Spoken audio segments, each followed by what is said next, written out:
we're gonna cut that off early because nobody wants to wait 20 seconds to come join us live. So, welcome everybody. We're live tonight, Tiny Boat Nation. Wherever you're watching from, drop it in the comments below where you're watching our live stream from, whether it be Australia or Japan or Texas or heck, even Florida. Drop it in the chat. We'd love to see where you're from. So welcome everybody for jumping on. I hope we're already getting some comments rolling through. Chris, Godfrey, Georgia, thanks for joining us. Los Banos, California. Chris Roberts says, hey, Jeremy. Hey.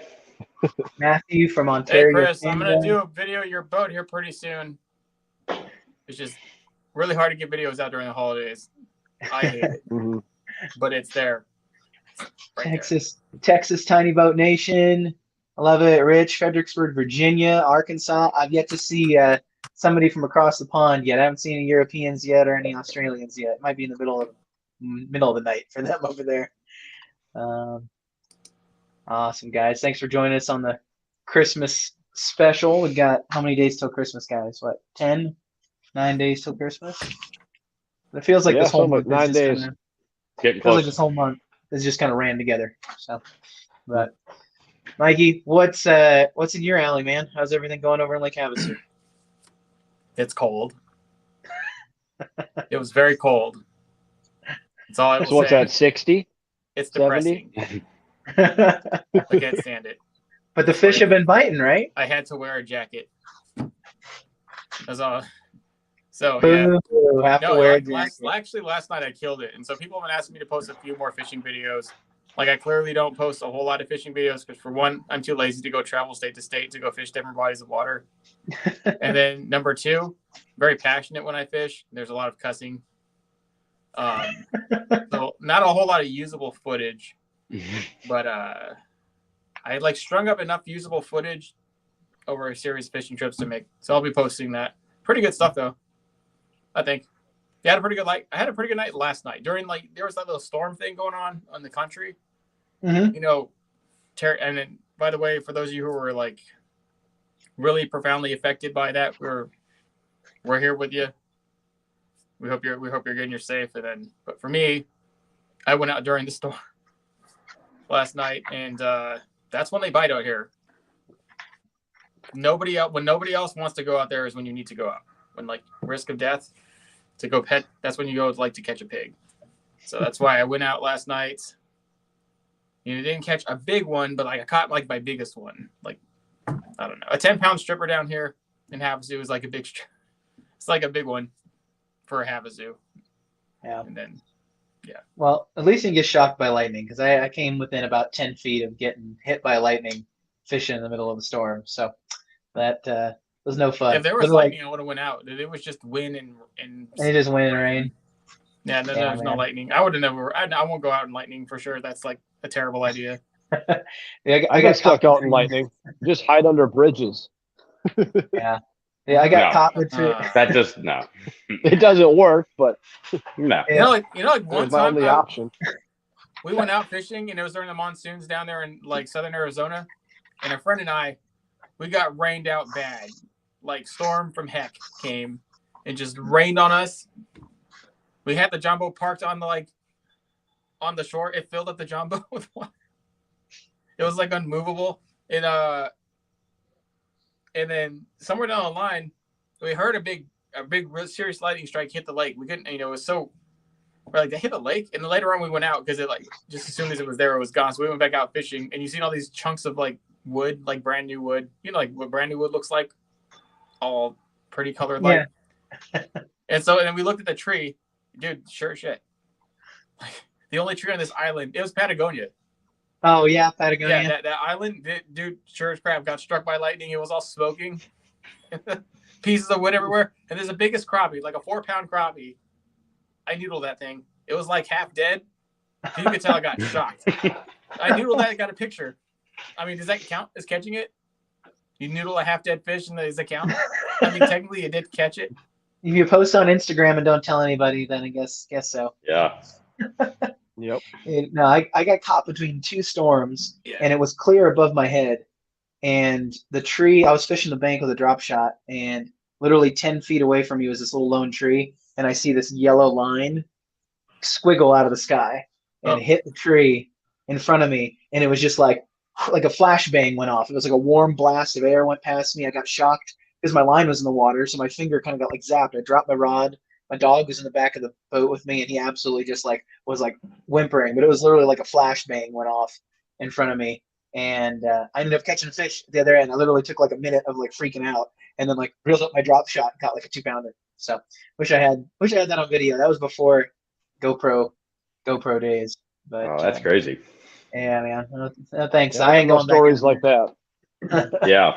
I ain't going back that way. But Just, all I have is decent waves on the river, but I guess tonight they're forecasting 30 to 34 foot tall waves on Lake Superior, which is historic. Oh, wow.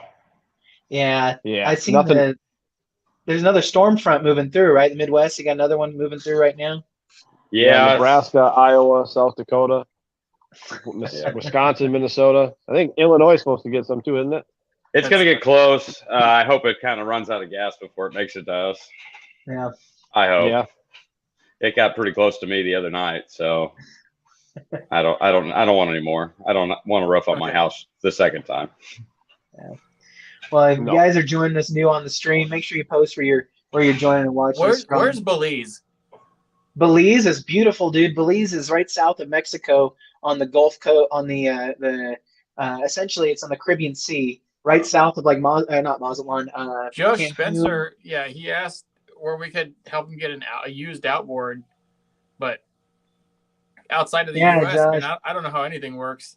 Dude, Belize is hard to get stuff to. It's a pretty isolated country in the Caribbean, but it's beautiful, dude. The fishing, I caught a 40-pound tarpon there. It was badass, man. It was really cool. Wow. That's serious. Yeah. Yeah. It was pretty dang sweet. But yeah, man, if you're in Belize, I don't know, you have to find somebody, either like a freight forwarder or connect with somebody here to buy it for you and then ship it to you on a boat. More than likely, you have to probably freight it down to Belize. We never shipped anything from the TBN store to Belize. That would definitely be a first. Yeah, we would totally do it. I mean, it would be you'd have to get the customs. It'd have to go through customs, and we're actually going to sell Tohatsu outboards here pretty soon. We're going to become a dealer.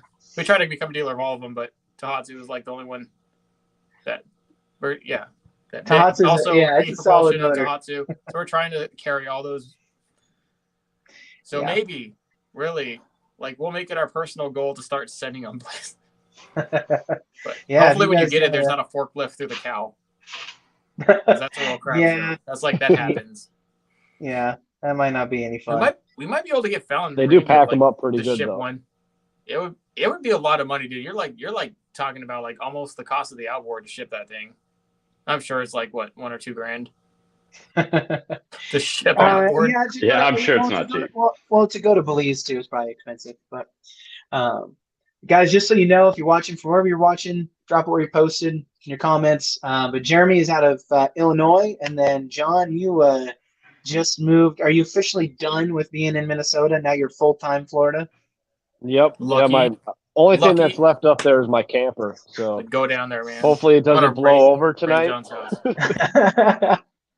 Yeah. Well, if you got anybody in Florida that you want somebody to go fishing with you, hit up John because he's new to the Florida area. So we got any Florida peeps. I go around. I know you're down there. I don't know how close he is to you. He's 4 hours north of me. I was talking with him earlier. Oh, nice. Okay, fences. Cool. No, awesome, dude. I'm glad we could connect people all across the Tiny Boat Nation, man. So, yep, pretty sweet. Well, just to introduce everybody, Jeremy, 24/7 Boats on TikTok. And you got your own boat shop, auto shop, anything that turns a wrench. People have been asking a bunch of fiberglass questions, so I'm sure when you guys start posting your questions here, we can answer them. Jeremy's our resident fiberglass specialist. So absolutely, for the folks that joined us last time, we got you guys finally on here because we're not. I'm not a fiberglass guy. You guys got to use Jeremy while he's here for the. I got you guys. We've got nothing.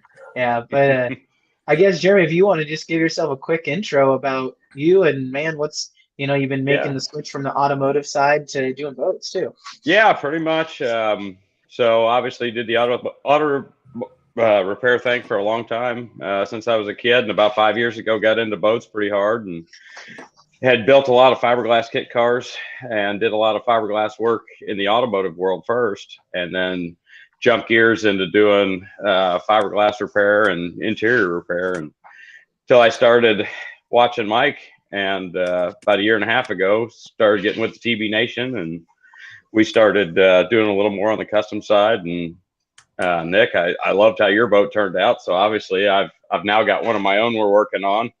You guys kind of influenced me on that, and trying to do a little bit of everything. The boat shop's pretty busy. We've got boats from all over, the Midwest. I've got one out of Wisconsin right now in there getting a new transom put in it. I wish I was at the boat shop right now, but I'm in the auto repair shop, and so we could show you around. And then we've got another one out of Minnesota with a cracked hull that we're patching up, and then 2 others that are getting new interior put in them. So always a lot of work to do. Get a lot of questions. Obviously, try to get social media going. We've got Facebook going on, TikTok, got a big page started going there, and then we're gonna start getting some YouTube footage out too. So nice, man. Good. We're working on it. Good job, you guys kind of jumped me right into it, so here we are. Yeah, Jacob, if you're listening, I see your comments on there. Join us, man. Get us on the chat. So, but Jeremy, that's awesome, dude. It's cool that you made the switch. I mean, almost everybody in our Tiny Boat Nation crew, everybody in the Tin Can crew has made some kind of switch from what they were doing to really focusing on helping people build their boats. So, that's super cool, man. You can make the switch from automotive to the boats, and then obviously I met you, gosh, probably a year and a half. Yeah, it's about a year and a half, 2 years ago. You and Mike were up, and yeah, boat. That tracker, man, we put that keel shield on that tracker. That was the first time I ever mentioned, Jeremy. So. Yeah, you guys were famous to me then, and I was like honored to even be able to meet Mike at the time. I was like shaking. I didn't even know what to say. Oh yeah, I'm serious. Well, we're not so famous now. You were on a pedestal, man. I was so nervous when I met you. I don't even know what to do with that. We're not so famous now, though, right? We're not so famous. Well, now I feel so much more comfortable around you. Yeah, after you were called Christmas help. Yeah, and you pointed that out pretty hard. Nate called all of us Christmas help that day. Yeah, but he definitely got me first. Caught that 8-pounder, and he was just like, send everything. I want to get out there and fish. Well, when you do those boats for a living. Where's Nate? He needs to join and defend his. I know. So guess what, Mike? He's fishing.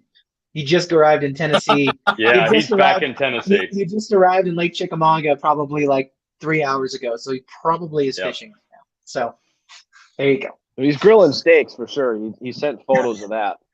Right. Don't knock Jeremy. Someone says, "Don't knock Jeremy. He was great Christmas help." Somebody's said, there. That's funny. Well, John, give us a little JDS Outdoors on YouTube. Give us a little lowdown, man. What's going on in your world? You finally moved down to Florida. Finished finally moving down here. It was kind of a hectic situation getting into the house, but now I'm in it. Now I got to start putting out videos. I haven't put a YouTube video up in a couple weeks because of the whole situation that happened with moving. I'll probably put a video up on that next. And then to follow, I need a boat because I'm surrounded by water. I mean, I got a canal that's like a block that way.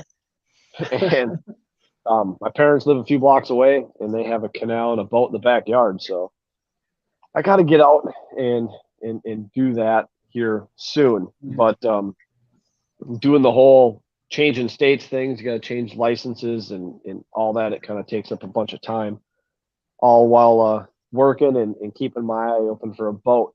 But I found some potential ones. I've been cruising Marketplace, so hopefully we'll have some good boat content coming here very soon. Once I get I got to add an outlet in the garage because they don't believe in garages down here. For one, they're really small, and two, there's like no outlets in it. Adam So is Florida. it's a good thing that the outlet or the breaker box is in the garage, so I can just branch off real easily. It is called Tiny Boat Nation for a reason. I mean, you might want to get yourself another boat here, John. I mean, just saying. Yeah, It's not big truck. It's not big truck nation. I mean, you already got one of those. So no, but I'm going to be tiny boat, tiny garage nation. So I don't know if a 16-footer will even fit in there, but we'll make something happen. That's funny, man. Fulton pulled away trailer hitch will make it happen. Yeah. The Fulton hitch. Or stick the trailer in the backyard and just set the boat on the floor on a dolly or something to make it movable easier. I don't know. We got options. Well, they make those dollies for the cars, and you put your trailer tires on that, and then you can rotate it around. But even if you put it sideways, like I don't know how short your garage is, John, but like with my 18-foot tracker, there's no way. My garage is really short. It's wide, but it's really, really short. So I have to put it in almost like a 45-degree angle, and then be able to slide it in. But I've thought about Nate is on here. He's cooking steaks and probably trying to watch us. A terrible service. But I haven't measured it yet, but it's probably 20 by 20 or so. But the water heater and the washer and dryer, all that stuff's in there, so makes it fun. We're gonna half the garage. Build an extension. I have a good sized backyard, and I'm thinking, according to the city, I can put up a 1,000-square-foot detached garage, so that might happen. Well, we're gonna go down and help you. You need to go to Mike's and do that. Awesome. Really need to do. Go to Arizona and help Mike put together a big garage. That's like a 34-hour drive. Yeah, Mike knows it's it's a truck anyway, man. That's true. That's true. If I go to Florida, I'm staying there for like 2 weeks. I got a spare room. I'm gonna stay there for like a long ass time. But John, Adam said he's heading your way. He is? Good. Yeah. I can't see the comments right now, but our live stream, but he'll say it in the chat. All good. Well, guys, if you're joining us on the stream, A, post where you're from, but two, if you got questions, we're here for the next hour to help answer your questions. We got, the experts in aluminum boats. We got experts in fiberglass boats. So we got just about everybody here to be able to help answer your questions on your build. So start dropping those questions. We're here to answer them. I see a bunch of people posting where they're from, but if you got good questions, we're happy to answer them here on the live. That's the reason why we're here.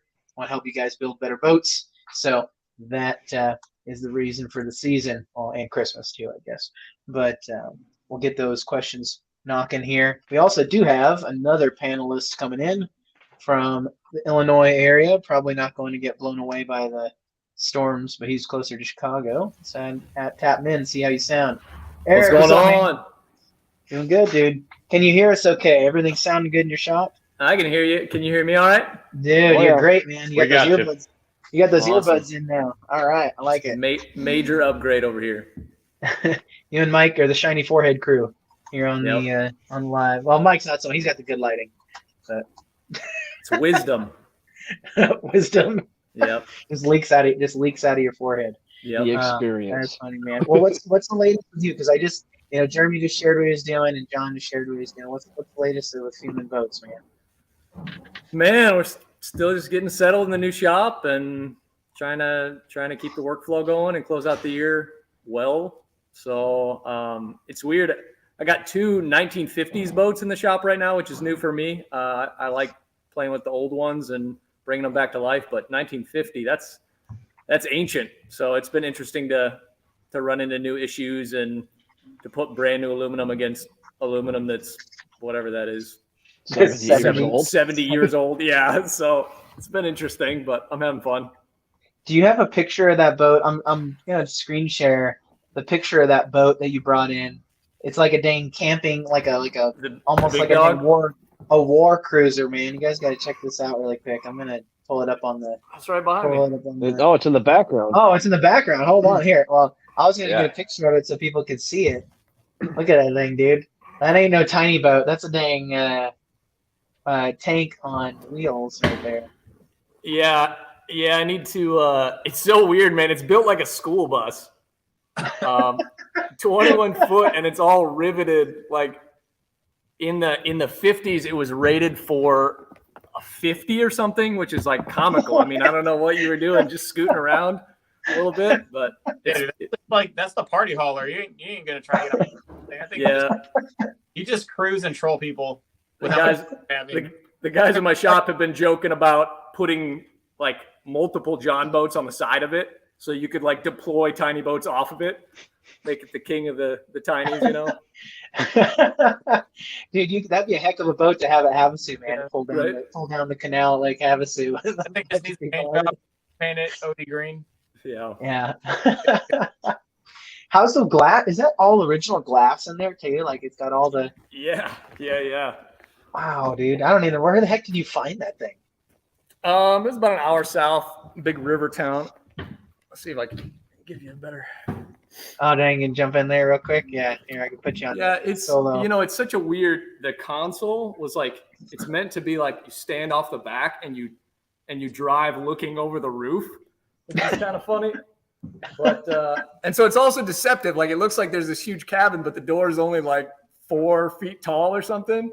So you got to like crouch to get inside it, But it'll be interesting. Yeah, it'll get you out of the weather if you need it. Yeah, no doubt. Perfect boat for a family, Not a fishing boat, but. What's the plans for it, man? Is it becoming a family boat? The guy gonna go fishing the Great Lakes with it, or what? No, I don't know. I mean, I've had a couple guys try and tell me like, oh, you should put a big jet motor on it and let it be like a river camper. Take it up river and just like find a cool place to park that thing and spend the night wherever, And that's a cool idea, but I don't know. We'll see how much money goes into that thing. I'm not sure yet. You need to get some video. Of that build, dude. That's such a unique boat. That's you definitely get some video content on that, man. Yeah, definitely. That's super cool. See, a jet was my first idea with it too, because that'd be sweet. But it also kind of hurt a little bit to cut up such a nice classic. But yeah. Come on, John. Jets work with everything. You'd cut it up. The transom shot. It needs a transom for sure. So. Oh, then you might as well jet it. Yeah. You come help me with that, John. Come on. Once it warms up. Yeah. Well, guys, if y'all are watching, make sure to drop your questions below here.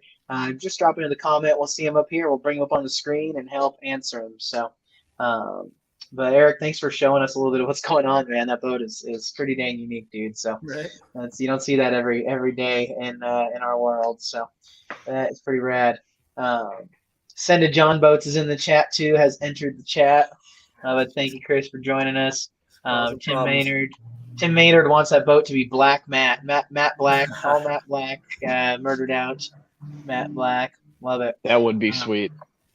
So I'm gonna start getting in a little bit of the Q&A, guys, but I'm gonna give just a quick notice of what we got going on for the TV Nation store and our website.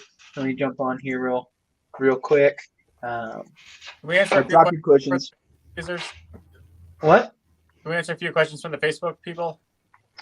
Yeah, I just want to do a quick heads up, and then we'll jump into those questions. You got that guy with the gunnel question on there. We got a couple other really good questions there from the Facebook group. So, just a heads up, guys, for the Christmas special, we are running 15% off on all the aluminum parts and all the dry hatches and boat kits that you need for your build. So that's running through Christmas. All you gotta do is use the code HOLIDAY for 15% off that. And then we're also giving away a bunch of gift cards for Christmas as well. So you can enter that on the tvnation.net website. So when you get done with us live, jump on there, enter that giveaway. And then we're going to be giving away some of those gift cards through the week, through Christmas. But if you're looking to build your boat, now is pretty much the best sale you're ever going to see here is at the end of the year and the Christmas time for all the aluminum parts, because the aluminum prices keep going up. It doesn't matter who you buy aluminum from. Those prices keep on driving up. So it's disgusting how much they're going up. So if you have questions, about it, shoot us a message into tvnation.net and we are happy to help answer and get you started on your build. So, Mike, did you have a good question you wanted to pull from Facebook? I got a couple others I'm looking at here on the comments. Yeah, first, I have a few announcements myself. Cool. A lot of people have asked us for an online tournament series, some sort of Tiny Boat Nation tournaments. And we finally have partnered with an entity that is very much like ourselves that just covers the tournament scene, because it's a lot of stuff to cover and none of us have time for it. But we tried to get them on the live tonight to talk about it. But it's called Slay Nation Tournament Fishing, and they're going to run a specific horsepower series. They were just electric only kayak, canoe, and John boat electric only series. We talked into running a horsepower series, and so they're going to be running officially a horsepower series sponsored by us. We're pretty much carrying and sponsoring that main tournament. We'll be having more coming on later about that.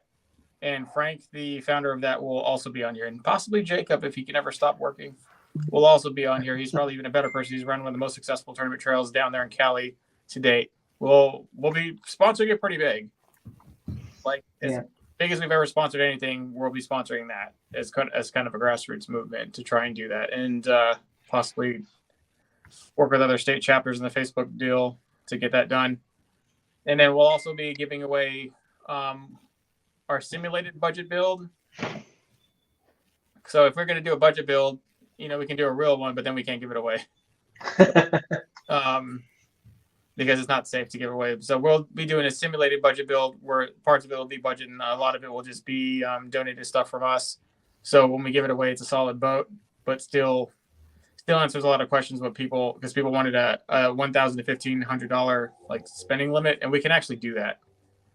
And we'll talk about ways to do that. Obviously, that's coming through, and that is completely 100% funded by the Tiny Boat Nation community and people who watch this channel. So if you want to help, contribute to that, please check out our channel memberships down here, or check us out on patreon.com/TBNation, where we get the bulk majority of our crowdfunding, which has kept this channel pretty much afloat and alive forever. It's allowed it to thrive and grow. And so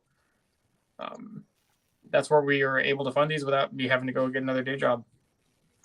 So, you guys, so however much, we get is just reinvested back into the channel. And we definitely have, I have boats in my backyard that I have nothing to do with, but build them and give them to people. So, but that's really contingent, on how much funding we can gather for that. So also the store too. The store helps. The store helps tremendously. So take advantage of the sale. It's a huge sale. You're talking 15% off. That's like $300, $400 off of certain kits. That's like a huge deal. That we haven't run any deals like that all year. Yeah, I'm super stoked though, man, for that HP series for the Slay Nation. I mean, I want to run it down here. Yeah, dude. I if I live closer to a place with water, I'd run one too. That'd be super I don't know if I'll run the whole state. I don't know the whole state like that, but I mean, that'd be cool to do a Lake Havasu, a Colorado River chain one. Like you go do Mojave, you do Havasu, you do Parker, and you just rotate between those. Like a freak windstorm in Mojave, you just blow. That lake. Yeah. Well, I guess you could revenge on that lake. That lake has wrecked me every time I went out. Yeah, I mean, you could rotate though between the different places up along the Colorado River chain, so you're not too far. Thought about that. I mean, that'd be pretty rad. I'd drive out there to come help you, dude. I mean, if we wanted to put 2 or 3, 4 tournaments together, do an open, I have a yeah, that'd be pretty cool. And then that might be it. No. Yeah, but if you guys are interested, so like if you're interested in the Slay Nation tournament series, if you're if you don't have a series like that around you and you would want to start one, please let us know. So send us a message at tbnation.net or shoot a message into, Mike or I on social media, because there are opportunities for states that don't have a Slay Nation chapter. If you were thinking of wanting to run your own, tiny boat trail, let us know. We have the resources, and Slay Nation has the resources to help you start that. So yeah, if you want to make it happen, just like Mike and I are talking about, if I live somewhere with water, I'd definitely start one where I'm at, man. Hit us up because the opportunity's there. Yeah, there's an opportunity for us to also work with, because we have. I know this is being streamed across multiple platforms, Facebook and YouTube specifically.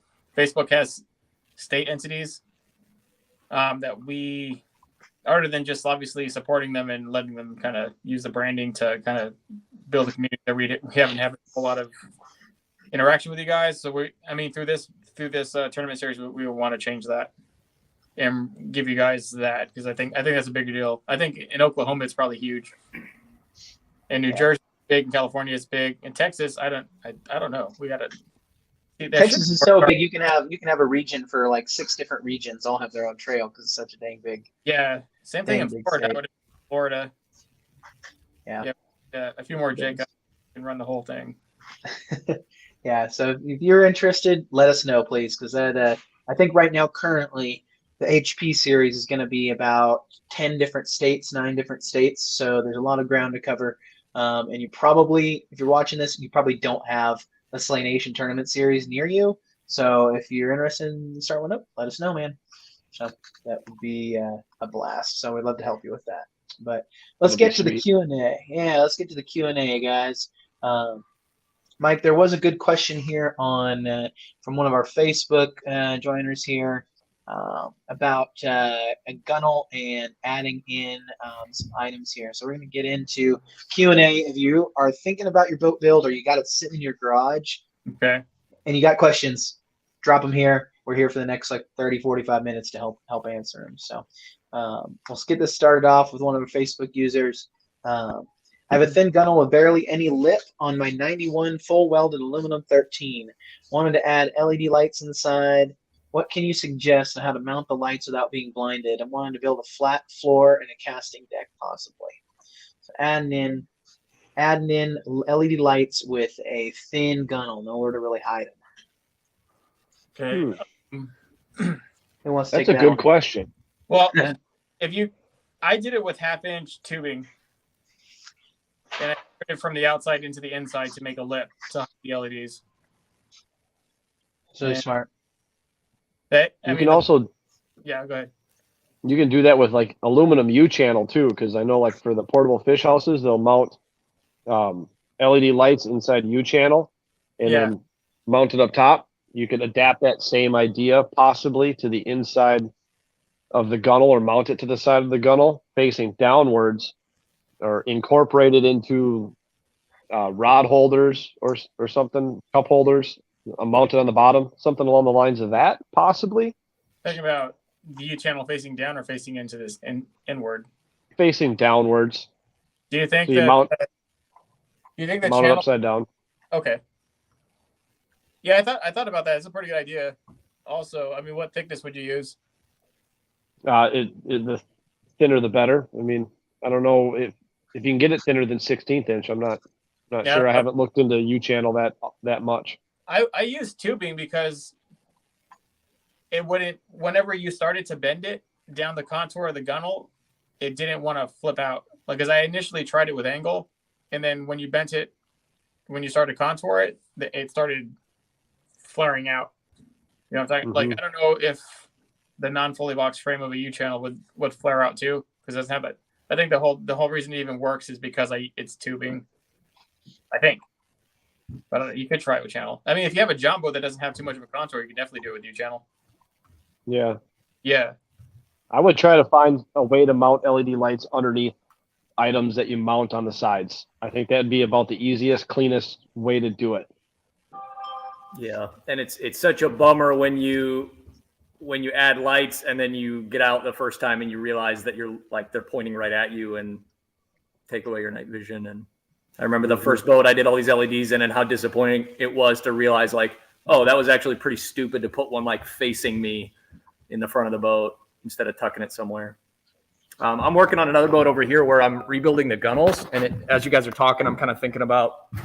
Let me show it to you here. This is that other 1950s boat I've got, but you can kind of see like these original gunnels are really interesting. It's got like a one small thin gunnel rail here, and then all it is like a piece of, I don't know if you can see that. Sorry, it's kind of tough to see here. All it is like a piece of channel, and then they like have it connected across. Obviously, newer boats, it's a lot more complex and hard to mimic, but this is like really, really simple. It's kind of just looks like I'm in heaven, huh? It's just so bright. But all it is like a piece of channel and it's connected across the top, and then you just cover that with like really thin sheet and put some angle on the edge, and now you have this awesome wide gunnel that you can like hide your lights under and hide all your wires under, and give you a lot more stability altogether. So I mean, those wide gunnels are an awesome mod you can make to your boat if you've got the time and money to do it. Yeah, so that's like multiple pieces. Right. Yeah. Between the gunnel and the inner gunnel. Yeah, it's really weird. I've never seen anything like this. It's just like these little tabs. It's just a small piece of angle that's riveted on both sides. So on the outside of the boat, it's riveted. Eric, you should make that. The gunnel? Yeah. I mean, it's just like a wide C channel.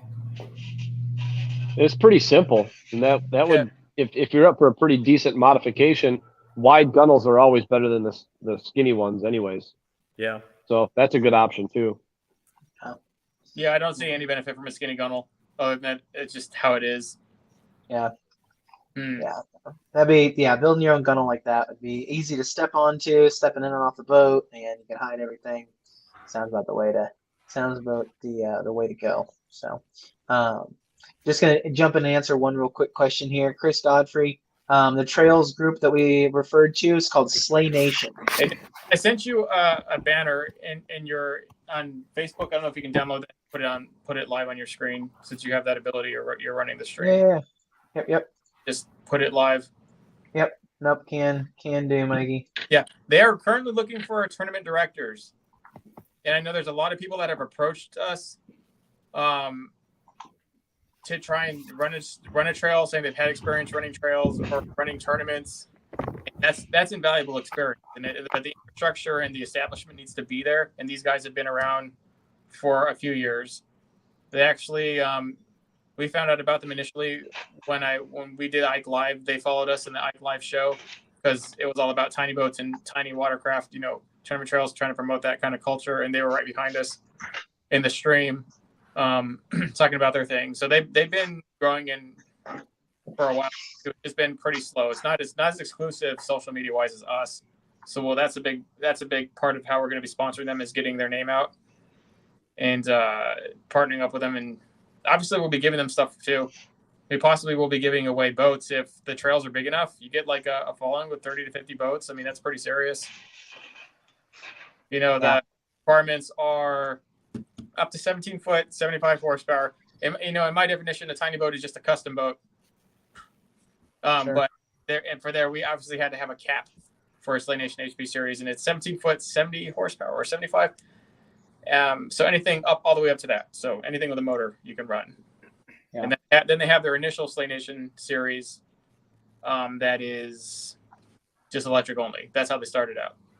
And it still is pretty good. That's like their biggest, most nationalized trail. The HP series is in we're a little late on promoting it, but we're not too late because it's just starting up this year, so it's brand new. You have all the January to get it together.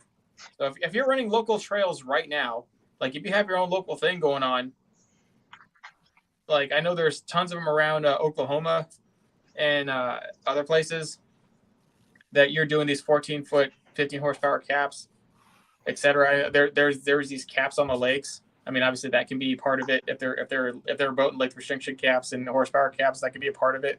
I think those can probably also be accommodated to the series. It's just the horsepower series versus the electric only series. We can, I would say, possibly looking into becoming a part of the establishment of Slay Nation and everything that comes with that might be a good idea. Or possibly becoming the tournament director in that region if there is none. Yeah. So currently, Mike, I'm on the HP series page here. Got it shared up for our viewers here. Okay. So it's actually 20-foot boats and under, but there is a 75 horsepower max. So for all you guys with 90s, you need to get yourself new decals. Just kidding. But by the rules. Definitely by the rules. And then the state series. So currently for the HP series, California, Wisconsin, Northern Nevada, North Carolina, Maine, and Connecticut. So there's a lot of opportunity here, guys. If you're watching and you're thinking you want to get started, jump on and send us a message. Reach out, Jacob Bueno. He's in the chat here. He runs the California Slay Nation. You can see him right here, right there. You can always reach out to him if you have any questions. He's a great resource for you. And, At J&B Fishing on Instagram. Yep, J&B Fishing. And a lot of content for there. Yeah, directly there. We're trying to get some media content from them also. And we would like to be running, reels, 5, 10-second, 30-second reels, or possibly whole videos if we can get enough. We're trying to get people to give us footage just like pulling teeth. So hopefully that changes. That seems to be a unilateral thing. Yeah. So yeah, I'm stoked for it. I'm thinking it's gonna be. It's cool to see people that are in the same boat as us in terms of wanting to help support people that are kind of neglected from the normal mainstream fishing tournament scene, and be able to support those guys. So everybody started somehow, some way in a small, tiny boat, and that's the most neglected. Portion. FLW. That's what I. Yeah. You're going down. Guys. So. Did we lose Eric? I think we lost Eric. I think maybe we did lose Eric. We lost Eric, but also Anthony Jones is jumping in. Boy, Anthony Jones has finally got the time to join us on the live. He's sitting here. I can see him smiling in the waiting room. That's funny. I can. So there is a couple questions, and we want to make sure we get to everybody's questions. This one is really quick. Here for you, Dwayne Pippin on the Facebook group. So you want to get started on your boat build, and I think you're in the boat with a ton of other people here, but you want some help. So, the thing is that we have a whole team of builders, obviously everybody here on the Q&A, but if you want to go through tvnation.net and send us, contact us, you can jump on there and actually find a boat consultation, and you can get started with some FaceTime with some of our crew, as well as pretty much get help with getting your layout and everything squared away for your boat build, so we get you started on the right foot. So jump on this to tvnation.net and you can search up boat consultation. That'll be your best bet to get started, because then you get some of that dedicated time and help to be able to get your build started. And then, of course, like someone else mentioned on here, post as many pictures as you want in the Facebook group, man. There's tons of people out there willing to give you a lot of great information on the Facebook group. What's up, Mikey? We also opened up a Discord server. We just don't have our crap together, but it's open. I was supposed to have it at tvnation.info, and it was supposed to work. It does work. tvnation.info. At least it works for me. Yeah, we'll have to do a launch on that one, Mikey. So we got proper support for it. Join it, and that's a free online. At least it's free for now. Online public forum, like a real forum, the Discord kind of took over forums, and so something we're trying to launch that too.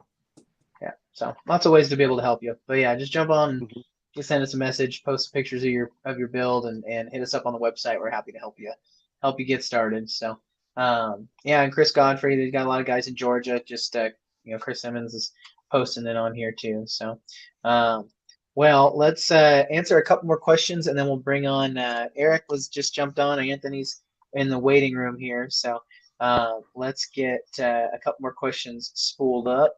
Let's see what we got, guys. Questions about Livescope and Livescope restrictions on bass tournaments. That's an interesting subject. Do you think that's gonna happen anytime soon? I don't know. I've never fished enough professional bass tournaments or any actually to know. I don't really know if it's that big of an advantage. Yeah. I think the sponsorships would be too heavy to allow for that kind of censorship to happen. I don't think they would. I don't think they'd cut that out, because they would lose too many sponsorships if they said you can use this product but you can't use that product. That's my opinion. Yeah. It's nice to have, but it's not that big of a game changer to where, what it really does is it helps people. It helps actually level the playing field. Like, say, if I were to go in tournaments, main reason I don't go into tournaments is because I work during the weekend, and then there's these tools out here in the lake on Wednesday, pre-fishing all the way till Friday. They're going to where the fish are. They put in I got a job, right? I'm not hating on the tournament people, but like you touring the country, like you wouldn't buy a bass boat instead of buying a house, go around lakes pre-fishing. That's a troll move. And so I want to level the playing field. How do you level the playing field? Electronics. Okay, so I can go and find out where the fish are. Like I scope my local cages. I run a 360. I find the cages. I put my Livescope. Oh, there's no fish. I leave. Look, I'll find them, and then they are like, so, yeah. All it does is just like, I mean, the people who know where the fish are and don't use any of that stuff, they probably hate Livescope because now like people like myself can go catch them. Yeah. But it's fair to begin with, jerks. Like you should get a real job and tournament fish on the weekend like the rest of us. I don't know. Yeah, that's funny. It's one of those things. I think I'm on the boat with John. I think it's the sponsorships are too much there, and obviously they're just continuing. Like the people said the same thing about side imaging when side imaging came out. You know, it's they said the same exact thing, and like I said, it kind of levels the playing field to a degree. I mean, obviously, your old guys that were triangulating GPS waypoints. They said the same thing about GPS. For goodness sake, because you had to triangulate your location out there on the lake with waypoint, with looking at that mountain and looking at that tree, and then now it's like you one click and you're within 5 feet of your spot. So I think that it ain't gonna happen. It does help level the playing field to a degree, except obviously the cost is the prohibitive factor there. So, but that's another great question. Right? Yeah. You have the money up, or you have the time to free fish. I mean, some people both. For somebody who has both, oh man, like for sure. Or just stick with the old timer. Right over there. All right, guys. Well, I'm gonna bring on. We're gonna have a whole round table here. I'm gonna bring on Eric. He got kicked off, and then we're gonna bring on Anthony. Anthony's in the garage. It looks like so. But when you're in the chat and you just newly joined, hit a like button. Help us get that live chat count up. Yep. Every like, it's weird. For every like that we get, more people get notified of the actual stream. Sends out the messages. Holiday sale right now, tvnation.net. Holiday sale, big deal, 15% off a lot of things. Anthony, we're trying to get Anthony in here, but I think he's got some other audio flying into his shop here. What's up, cuz? You there? What up? That's better. Sorry. You got your kids TV playing in the background? Nah, man, I'm out in the shop. I put a smart TV in here and I just turned it on to try to download some apps, and I guess the volume was on like 51, so it kind of blasted me out there. Good, man. Well, what's up in your world, dude? Introduce yourself real quick. Anthony Jones, Brigade Boats, Tiny Boat Nation affiliate. Just grinding, man. YouTube, Instagram. If you're on here, you may know who I am, but if not, I just build boats and document them on YouTube and Instagram. So got a few projects now. One of them is behind me, and trying to wrap some stuff up, get some content out for next year. But beyond that, just staying busy, man. You know the deal because I talked to you and the other boys, so you know. No, all good. What's that project you got going on behind you, real quick? You want to walk us through it real quick? What you got going on? You don't want to show it to us? All right. It's a low 170. I call it it's not a John boat to bass boat. It's a bass boat to John boat build. And it had a full I think it had a 75 outboard on it and a steering console. We gutted everything, extended the front deck, pulled the live well out of the rear, put the live well up front, made a mega hatch in the rear that's 4 foot by 40 inches to accommodate multiple 48 volt lithium battery packs. This boat's gotten, everything from electronics, lithium batteries. I think we built 9 lids for this boat, custom live well, strip, 7-layer candy coated paint job, full trailer restoration. It's going to have it all. Bottom coat. So it's going to be bad, man. It's going to be bad. I'd like to get it out of here. Not yet, man. There'll be a tour eventually, though. We'll do a tour on here eventually. It's not to where I want to show much more than the paint job right now in the background. So unfortunately, what you don't see is I'm sitting on a 5-gallon bucket and I've got another boat over here and I have to climb over this boat to get to where I'm sitting because it's the only spot in here. So I didn't really want to put it back there as a teaser, but I don't really have any other choice. It's a sharp looking boat so far. That yeah. Loving the red. Yeah, Chris from ATF sprayed it. It's got a silver base coat, 2 coats of like wicked red denim. I think it's wicked red. I want to say denim was another color we're looking at. Wicked red, and then 2 coats of candy ruby inner coat, and then 2 coats of clear. So, and I'm sure he'll take it out to Hard Labor Reservoir and run it over about 20 trees and scratch it on the first tournament he fishes in. But it's what he wanted, and it's going to look cool. Nice, man. That's super Character. cool. What Adds character. What motor is going on it? Honestly, I have a motor here. It's an E-propulsion. I'm not sure if he's going to upgrade. When we initially started talking about this project over a year ago, it's when I had a full-time job, and he was looking for me to build my boat whenever I was going full-time to building boats and creating content. And he was talking about then running a 20 horsepower E-propulsion. And we thought the timing would work out to where when we did this build that will become available to the public. But then COVID happened and they're just behind on releasing that motor. So I don't know, maybe long term, a 20 from E-propulsion, but really I think my guy's willing to run whatever he can run that's going to give him a competitive advantage at this point. So I right now a 9.9 is going on it with twin 48 volt packs, but eventually long term, that's why we did the mega hatch the way we did it, so he could put whatever he wants to on here, whether it be a 50, 20, who knows, man, years down the road, who knows what will be available. So it should be pretty cool. Nice. Awesome, Anthony. That electric only world is pretty rad, man. So if you guys got any questions, you're watching this and you're in an electric only state of mind, or you're in a place where you just want to run electric and not have to deal with gas, Anthony's your guy for any questions or anything like that. So drop a link. Absolutely. Or a question. Yeah, drop a question in the comments, and he'll be able to help answer that for you. So let's see here. Well, guys, let's get some questions rolling. We got some more rolling in from the chat. I just want to make sure we get these spooled up here on the screen so that we can get these answered for y'all here in the chat. So let's see here. How long can a boat be before it's not a tiny boat anymore? Mike, I think I already kind of answered that question. It's all about perspective, right? So the reason, and there will be people who fight this about it, try to usurp the meaning. We created it, myself, John, and Ryan, who is not here with us today. A tiny boat is essentially a custom boat, custom built. So like tiny houses, we really kind of took the tiny house deal. So just like tiny houses, there are tiny houses, and then there are like travel trailers. So I have a 25-foot travel trailer. I can't go around and tell everybody it's a tiny house. Well, I could, but I mean, it was built by somebody else. Like that's the way it is, right? Just like if you went and bought a bass boat, that's the way it is.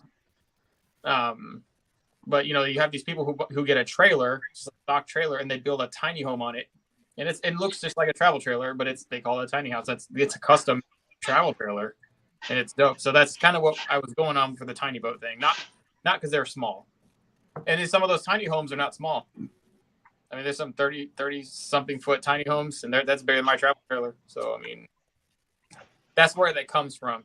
If anybody's wondering, I have not done a good job of disseminating that information because people still troll me. They trolled me when I added my 60 horse to my boat. They said it's not a tiny boat anymore. They trolled me when I stuck on Panoptics and Livescope 3C. They told me it's not a tiny boat. They trolled me. I feel like it's always the new guys in the group that join the Facebook group and they ask what technically is a tiny boat. Like they're unsure if we're going to accept them if we know the actual length of their boat. Right. Hey man, we accept you. It's all right. Just come in here and talk boats with us. As long as you're building on it, yeah, it's a tiny boat. There's lots to know man out there. You tell you. Hey man, a 20-foot bass boat looks mighty small to an aircraft carrier. So all about, That's right. All about perspective. All about perspective, man. All about perspective. So. Well, here's a good question. So, guys, if you're watching this and you're new, post where you're from, where you're watching from across the Tiny Boat Nation here. But drop your questions. We're happy to help answer them. So, let's see here. We got a good question from Matt. Matt actually took advantage of our aluminum sale. He's getting a couple of Nate's dry hatches here on the holiday sale. How do you feel about now that's a Livescope. He was asking about extending the gunnel to help the boat perform better in bigger water and rougher weather. This kind of goes along like the lines of the question you had gotten asked a couple of lives ago about the boat collars. But what do you think about using a gunnel mod to increase the beam of the boat to perform better in bigger water or rougher weather? Hell yeah. Like, the Australians do that with the boat collars. Yep. I figured out how they did it. I when I put a poll, people didn't want to see it. I posted 4 things. I posted a budget build, an elite level 16-foot that I would do, and then a travel trailer, like a mini travel toy hauler, a tiny boat toy hauler. I was going to post that, and then I posted that. What is this? The boat collars. The boat collars pulled at 4%. It's the only reason it hasn't been done yet. 4%. But yeah, it was terrible. I didn't think it was going to pull that. I thought it was going to win, honestly. It pulled at 4%. So we were, but it's on my, I think everybody would love it, especially people with like 12-foot boats. You would love it. Yeah. You might lose planing ability, but dude, the stability you'll get from it's great. Yeah. I can't wait to do it. Just ain't going to be done today. It would turn almost into like an inflatable rib style setup. It's really kind of what it does. It makes it almost like an inflatable rib amount of stability. Eric, you'd have to drill through the hull. If you guys want to try it, you guys can try it. I mean, my initial schematic in my head, which is, people like it or they can take it or like it and not like it, but I'm going to drill through the hull with hardware, obviously seal that with 350-200. So it's going to be pretty much like a bunch of like bolts. However long you want your boat collars to be out, and then you're going to have to get EVA foam or some equivalent sort of foam. You probably even use the pink foam, and you're going to start stacking it and contouring it along those screws. Then you put an aluminum sheet. Then you stack another foam aluminum sheet. Then you cap it off, and then however you cap it off to make it look pretty, like you'd have to glass it, maybe like Jeremy would glass it, or it would definitely extend the thickness of the gunnel, and that would, depending on how low you ran it in your boat before, because it has to be submerged into water so far in before it actually activates. Yeah, it would be insanely stable. Yeah, you can make. Yeah, the Australians have that lit. I haven't seen anybody in the United States do that. The Aussies got that unlocked. They put them 12-foot boats out in the sea, out in the ocean, like it's nobody's business. So. Because I get hit up by Australians who are like, you should try boat colors. Like I know. I was like, I tried to hit that guy up in Australia. There's only one person that makes it. He's in Australia. Well, we have a redneck version of boat collars, and that is John Boat Pods. John Boat Pods are the redneck version of a boat collar. But it's actually another question. So Merrick's jumping in here. It's a great question, and maybe Anthony, I know you've dealt with pods. I don't know, Eric, if you've done any pods there. I mean, John, you've probably done some pods too. But pod extensions at the transom. Essentially, who needs pods? I mean, what's the benefits, and who needs them? So maybe John and Anthony, if you guys want to take a stab at that, that'd be a pretty good question here for talking boat stability. I'll jump in and go first. So pods, the people who would need them are the ones that want to run skinnier water. So like your duck hunters, your backwoods fishermen, the guys who need to get in skinny water, keep that back end up off of the or higher in the water, more buoyancy, and or guys who want to run larger motors than maybe what they're supposed to help offset that. But it's definitely a big thing in the duck hunting, in the backwoods boats type industry. So if you want to lessen your draft, and get skinnier, they're a good thing to add. If you want, one thing to take into consideration is the type of boat that you have. I've seen a few guys do it on add pods onto like a V-hull style boat, and they work, but you have to make sure you mount them properly. You don't want them to be off-centered, kick back one way or the other.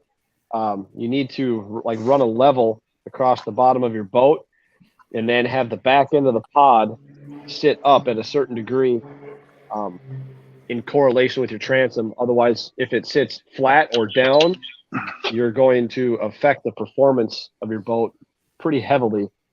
So if they're installed right, you can do them on a V-hull, but most people do them on the John boats, the flat bottom John boats, because those are the types of boats that mostly get used for the type of application that guys are wanting them for. So I've done them mostly on like Tracker Grizzlies. And then I did one on like an old low John boat, which welding old aluminum boats is fun. Oh, that's awesome, man. I guess another question that kind of leads from that in terms of stability, and Anthony, you'd be good to answer this one because you did some pod / sponson / whatever you would call those pods you put on that 12-footer. How does it affect stability, side-to-side stability? And, is it worth it for somebody that's got a little 12-foot boat to consider putting pods on, or is it not necessarily worth the hassle? Okay, so I did a 1232. It's a project that I started. It's actually started a long time ago, and I haven't finished it because now I'm swamped in customer projects. But it's a 1232. It's on my YouTube channel. My YouTube channel is Anthony Jones. Side mount float pods. We did them on the 1232 project. It's called the Porta-John. It's a portable John boat build with transom mount wheels. Building it to go in the bed of my truck. It gets strapped down and it can go with me on road trips, sort of like a kayak would, except I've got the portable E-propulsion Spirit 1.0 3 horsepower electric outboard that can go in it, and I could put it in any kind of water anywhere. The problem was the first testing I did in the 1232, it was just super sketchy. It's a 70s model. We don't even know the year. I think it's an old Sears. The aluminum is super, super thin. When you walk around in it, it flexes like nobody's business. Just super sketchy. And I started thinking, how could I improve the stability, and how could I long-term maybe put a big electric outboard on it and with a 48-volt battery pack in the back? And so I kind of started brainstorming with Nate Eckel, and we just came up with the idea, because there's no room to do pods on the back of that boat, to just do like a side mount float pod at an angle to try to disperse the water and improve stability. And then for me with electric outboard running, I would be able to increase that weight capacity and that load in the rear of the boat. So kind of take a lot of what John said is what guys do for duck hunting and big outboarders, and apply it to smaller bodies of water for electric outboarding.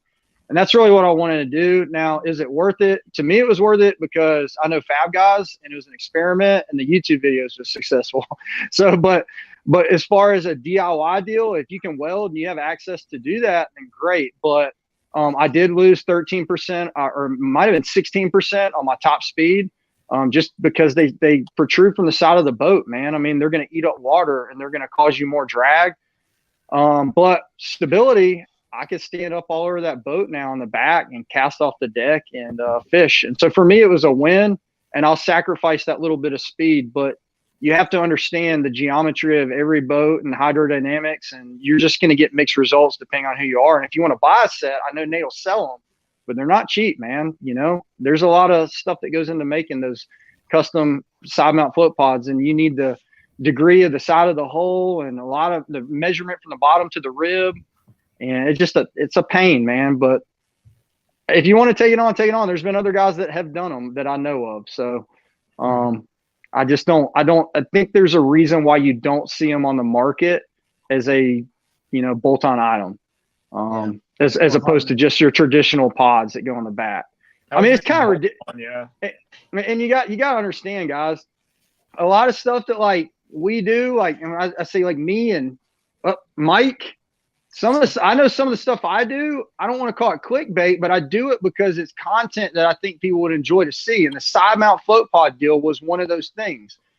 Did it increase the stability of my boat? Yes. Can I add more weight to it? Yes. Was it totally ridiculous? Yes. Did I get a lot of haters? Yes. But it got a lot of views, and it got guys kind of pushing the envelope. And I hope somebody could take it and run with it and finesse it to become something more. But we made a few sets, and it just affects drag. I know Chris at Senate Jumbo's put a set on his 10-foot death trap, and dude, he was trying to run high speeds with a mud motor on it, and they just created way too much drag.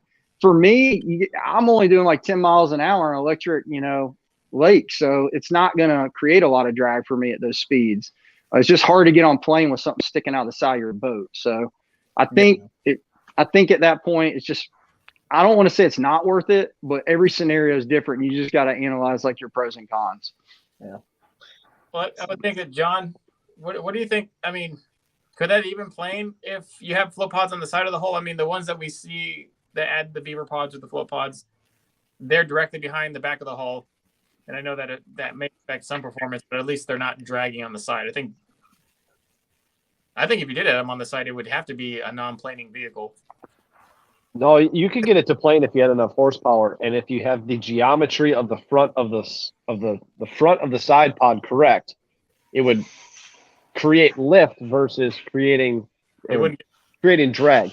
So like with Chris's, when we looked at his, the angle of those side pods on the front is so that it actually sucks the back of the boat down, which he has a plan to correct that and reverse it so it'll create lift. And then he's got a big enough motor on that thing that that boat will plane out and it will be scary fun.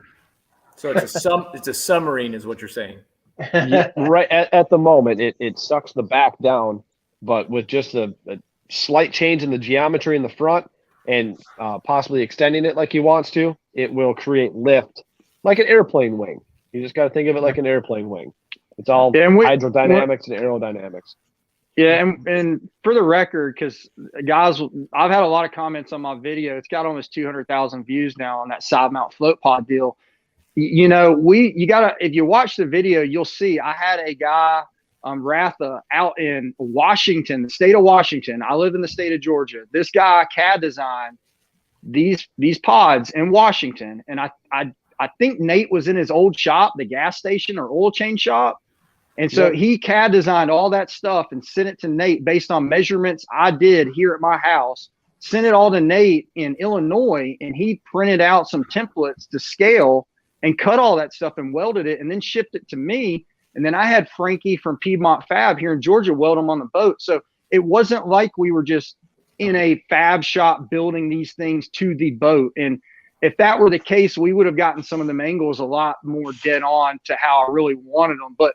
But again, it didn't affect me so much because I'm not running that bigger motor at them higher speeds. So what you said's correct. I think Chris was trying to go more of a side to side angle, but I think if he mimics more like the front of the boat and gives it more of a point, the water can cut under it.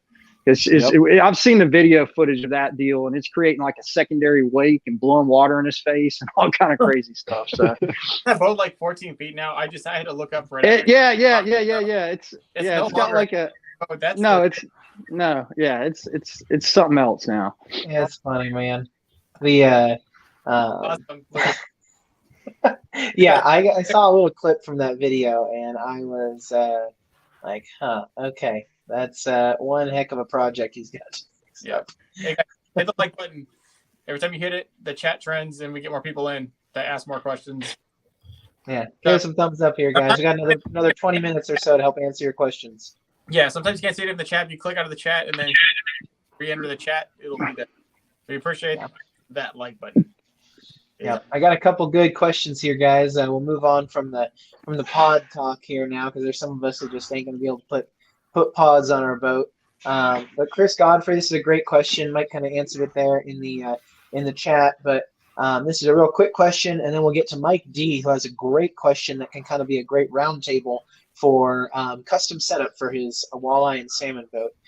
So Chris, apart from your boat's weight max, does a jack plate allow for a larger motor, or does it make a difference?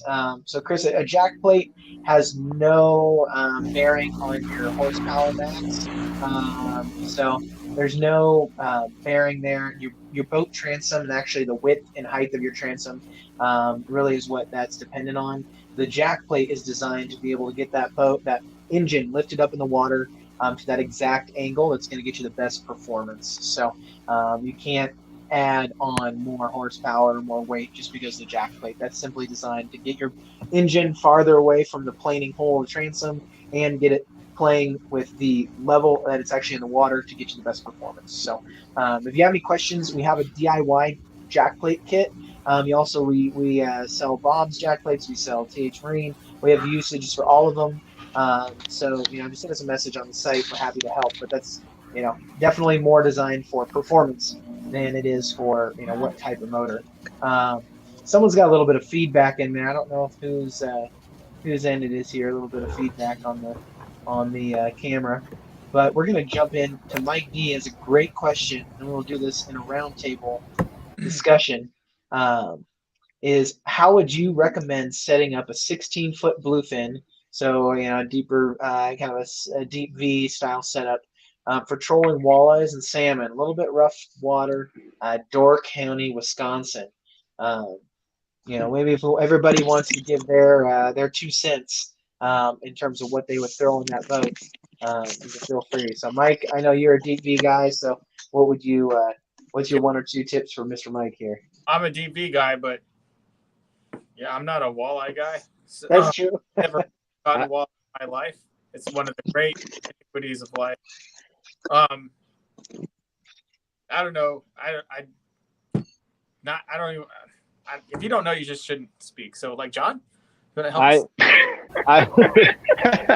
So the way I would set that boat up is keep the floor pretty low, and then walleye boats and salmon boats, when you're getting out in that rougher water, they all pretty much have consoles, unless you're doing like a strictly walleye boat where they back troll on a tiller. That's not too common, where I would think a console boat is quite a bit more common for that.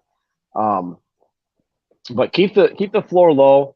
You can do an upper deck so you can have some sort of storage in the front, and also use that to offset weight if you need to, depending on how rough the water is. But that bluefin, that 16-foot bluefin is an awesome hull. My buddy's actually got one sitting in his garage, or next to his garage, and it's a pretty solid start, definitely, and that's a pretty good canvas to make into whatever you want. So my 2 suggestions would be either making a console with low floor, high deck in the front, so you can get up there, but not flush with the gunnels. Keep it a little down 10 to 12 inches or so. Or if you do a back troller, tiller, same thing. Keep the floor kind of low, deck in the front. Pretty much the same setup for both of them. It just depends on what you want to drive, I guess, and how wet you want to get. Because I know up there on the Great Lakes, you can get pretty wet, especially tonight if you're out in the 30-foot seas. That's funny. Eric, you built a few. Mike? I was just gonna say I got pictures of me like in what I think are pretty big waves in Havasu, and you always got some guy from Michigan or Illinois trolling me, saying that's a calm day for us. That's my life. Like, pretty much that I'm nothing special with my wave. No pity for you, Mike. No pity for you, for those guys. Yeah. Well, I know Eric has built some deep Vs, and he's obviously in that deep V land there in Illinois. So, Eric, what would your 2 cents be for Mr. Mike here on his 16-foot bluefin? Yeah, I don't know that I can speak to that type of fishing that well, but I'm with John. I think that's the case where you do kind of the opposite of all the bass boat style setups, and you just have a nice open floor plan. Maybe there's a 17 tracker right here, and the initial layout on this boat is all I keep thinking about as you guys are talking. It's really just, I mean, it's all gutted right now, but you can see there's no layout to it whatsoever. It just had a floor, and then it has two side rails there. It had a live well on one side, some tackle storage on the other, and a side console. No back deck, and then just a really small front deck. And I think, like, I don't know. I'm just imagining if I'm in Lake Michigan, I don't need to have a deck, a ton of deck. I'd rather have, a lot of floor space and seat pedestals that I can rearrange depending on how many guys are with me and that sort of thing. But yeah, that'd be my 2 cents. Instead of tiny boat, big deck, it's tiny boat, tiny deck. Yeah. It's all about keeping the center of gravity low when you're out there in the rougher waters. And I know for salmon fishing, most of the time they use downriggers to get that bait low, and then they just slow troll it, which slow trolling is, in my opinion, a lot nicer with a steering wheel. So it just depends on how you want to run it. Yeah, and I will say that I think a center console. Do you think a center console would be? Well, it's more of a question. Do you think a center console is really still good in a 16-foot boat? Because I mean, my boat had a center console. I think it was set up for walleye. It was I think a Smokercraft Alaskan. It just had that lower front deck. It was weird. It had a lower front deck and a side live well. It seemed like is that for muskie or walleye or what kind of boat is that? It's got the weird low front deck. I'm not sure, but it kind of sounds like the boat that my dad just bought today, and that's a 16-foot center console. We don't pick it up till next week, so I'll have a little bit more experience on the center consoles here in the next month or so. Okay, mine was a side console, and it had. I just don't know if it was for walleye or for pike. If it was a pike boat or walleye, I don't particularly know. It just had a big giant live well that could fit a pike. To the left. Then to the right was a console, and then what I thought was very odd, I still to this day think it was odd, is ultra low deck. It was lower than the live well. Kind of sounds like an Alumacraft lunker, almost. Yeah. What? I guess long story short, I really hated that layout. But it was supposed to be useful, but it had a lower center of gravity. I think, right. Like I'm talking about. I think. If we're talking about like center console versus tiller, I think in a 15.5-foot or 16-foot boat, I'm just always about fishing ability, and just so much fishing ability is enabled when you have no center console in the way or side console in the way. But then again, the whole trolling in the Great Lakes, you probably need a console with a windshield, right? Windshields are lifesavers. How comfortable when it gets chilly? Cold water. Yeah.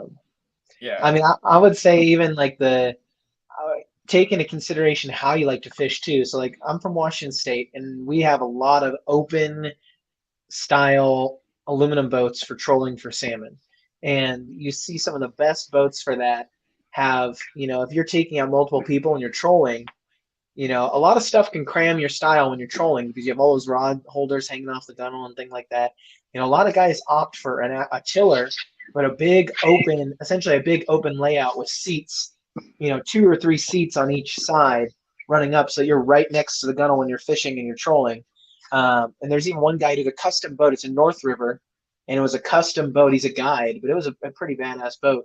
And he has seats every 2 feet for the 24-foot boat. Nice, really nice suspension seats. And then you have each rod holder. So every person that's on the boat, you're sitting next to your rod as you're trolling. And I thought that was super cool for the fishing setup. But then he did a console, but it's not a center console. It's literally almost like a workboat console, like a stand-up with a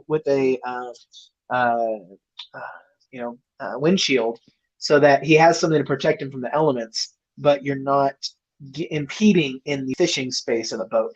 So it was almost like a workboat console, a little bit off-centered and more towards the rear. It's kind of a crazy setup, but it works great for what they need to do if you're trolling, exclusively trolling, and you're hitting big water like in the Columbia River. I thought that was a really unique layout. I have to find a picture for it, but kind of a mix between the whole tiller versus doing a full-blown windshield console setup. So I don't know if you guys have ever seen those. You see them on those workboat John boats sometimes. Those kind of stand-up consoles. kind of like the guys post in the groups that take the toolbox, make the toolbox console. You guys seen those? Mhm. I got And one I've right seen a here. photo similar to the boat that you're talking about with all the seats every couple feet. I Yeah. definitely think that type of fishing is specific to regions, and the types of boats that they like for that region. So Makes Oh, sense. Tell me more about this toolbox console. Yeah, check this out. So I picked up this boat Yeah. for the motor, and somebody had put this console on it. It's awesome. Points to the guy who did it. It wasn't me. But apparently, you talk about regions, John. Somebody else came in my shop and was just talking to me. They're like, "Oh, that's a Michigan jet boat, isn't it, from the St. Joe River?" And I had just driven there to pick it up from there recently, and so it blew my mind that he could tell just from this boat the layout of it from where I got it, states away from where we were, which blew my mind. But here's the toolbox console. So it's like a small toolbox. It's not a large one, but you can see like he's got all his electrical packed down in there. What? And he said when he built it, he took it to have them install a new motor on it, and the marine places wouldn't do it because it was too there wasn't enough clearance in there for all the steering components, and he basically was like, "Nah, you're gonna do it, and I'm gonna pay you to do it, and we're gonna make it work somehow." And so they got it in there, but it doesn't the throttle rubs the steering wheel, and the steering is super crazy on it, but it's a cool design, and I know guys have likely perfected it. So you did a nice job on that. That looks sweet. Yeah, it's a cool concept for sure. Not a lot of front deck, but it's a cool concept. Yeah, that's a drifting boat, right? That's like a power drifter, they call it, right? You run out the river and then you can drift down, fish off the sides. It didn't have any oars with it or anything, so I don't know. It doesn't look like it had some bad. Talking about pods, definitely had some bad pods on it, but yeah, those jet boats are cool. Yeah, looking forward to seeing that thing finish, man. That looks like a sweet little build. I'm not sure I can salvage the console or the pods on that one. I might have to turn back into a regular John boat. That is awesome, man. All right, guys. You guys got any more questions? We're gonna be wrapping it up here in about 8 minutes or so. About that time. But we do, if you're on the stream and you got some questions, let us know. We're happy to have the crew answer them. Mike, you see any good questions coming up on your end? Well, I haven't checked. I've just been trolling the YouTube live, but I know there's about 73 questions. Yeah, I got a good one here from on the trolling motor aspect of what we were talking about. What you got? Is what kind of trolling motor would be best for that? For a 16-foot blue water that you're going to be trolling a lot. And honestly, I would go, if you're going to be in a lot of wind, I would definitely go with a 24 volt.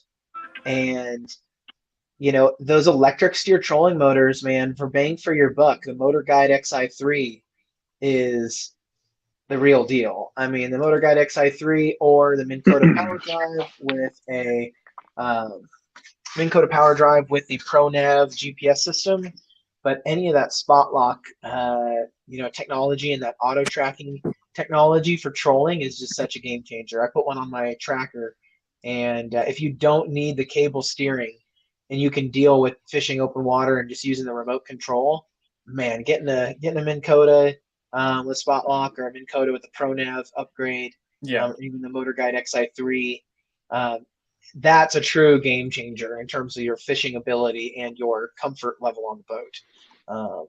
So definitely, and 24 volt, 70. So for instance, my 18-foot tracker has a 24 volt, 70-pound thrust Motor Guide XI3, and you can run that thing almost all day. Like I go to Mike's and I go to Parker where there's 3 to 5 mile an hour current, and I can run that almost all day in that kind of conditions with an 18-foot boat. So gives you more than enough juice to be able to fight those waves and fight that current. So yeah, that would definitely be the recommendation for that one. And all the technology that comes with it. So Does anybody have any experience mounting that up with a fish finder at all, like in terms of the integrations? Mine is just through the remote, but have you guys ever done the ones with it integrates into your trolling motor Or what? with the fish finder? I have not. I'm not big on electronics, but I do like trolling motors with spot lock. But depth finders, I haven't really used too much. Well, for trolling, it's more about the nav lock heading. Yeah. That feature versus spot lock. Spot lock is really, well, spot lock's, I think, invaluable by itself if you're on a school, but if you're really trying, for trolling specifically, nav lock heading is invaluable. You can point your trolling motor, you can press nav lock, and it will only go that way. Like if a wave knocks your boat off, it'll autocorrect. You'll see your motor head constantly doing that. Sure as crap. You'll just go. Yeah. But as far as like the sonar integration, there are a lot of people that have done it. I think Merrick, who's floating in and out of here, has full Garmin sonar integration with the trolling motor. Blake does, the blue boat. It's so polarizing. Like, I don't know. I have never really done it. I don't know. I would love, if there's any system I would have done it with, it was probably going to be the Garmin. But until now, recently, Humminbird launched. I would like to do it with Humminbird stuff, because Humminbird is like the best of the best. But it's just hard to do it. There's something that I don't like about every brand. Just honest, like it was for Lowrance. Lowrance probably has the best trolling motor, right? The Ghost. It's really hard to beat in terms of everything that it does. But is their electronics, they were behind. They didn't have Livescope. They didn't have, pretty much there was no reason to buy a Lowrance unit. There was no reason to buy a motor if you were running about it. And then with the Garmin, obviously they had Panoptics, but then the force trolling motor is whatever it is. And then with Humminbird, same thing with Lowrance up until right now when they released the Mega Live. Now that you have the 3, you're going to go one. I would go all Humminbird. Humminbird in Minnesota, yeah, I don't know. Yeah. If you don't want to do that, the ProNav or something like what Nick got. Yeah. Yeah, the XI3, I mean, especially bang for the buck, the XI3 rocks. Yeah, it is pretty good. So we do have one last question, guys, before we end the night here. But yeah, give us some thumbs up, give us some likes. We appreciate it. Always helps out the chat. And I'm actually going to bring on Jeremy because we had somebody ask a fiberglass question, and it's more of a fiberglass option. So Jeremy, I'm gonna add you. He got dropped off, but you can hear us good, buddy? Yeah, I got you. Okay, cool. So here's a question that is from Matt Ennis Ashley. Let me jump it up here. He's asking, what do you think about taking a, essentially a junk fiberglass boat? Maybe this is an option we do for a video. If you got good video ideas, drop them in here. But taking old fiberglass boats, is there a way to be able to essentially take a junk fiberglass boat, turn it into a skiff or a shallow hull, essentially rebuild a junk fiberglass hull? Is that something that's worth somebody's time to undertake that venture?